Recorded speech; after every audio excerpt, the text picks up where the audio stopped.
বসে থেকে তো আর লাভ নাই, কিছু একটা করণ তো লাগবে। আমারও একই অবস্থা, সময়গুলা কেমন জানি নষ্ট হয়ে যাইতেছে।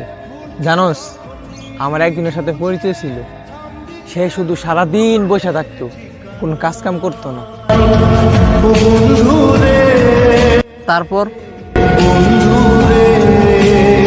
যখন হ্যাঁ বুঝতে পারে সময়গুলো নষ্ট হয়ে যাইতেছে, তখন অনেক কিছু হাতছাড়া হয়ে যায়। টাকা হারালে টাকা পাওয়া যায়, সময় হারালে সময় পাওয়া যায় না। সত্যই বন্ধু, সময় চলে গেলে আর সময় ফিরে আসে না। বন্ধু, বসে থেকে তো আর লাভ নাই, কিছু একটা করণ তো লাগবো।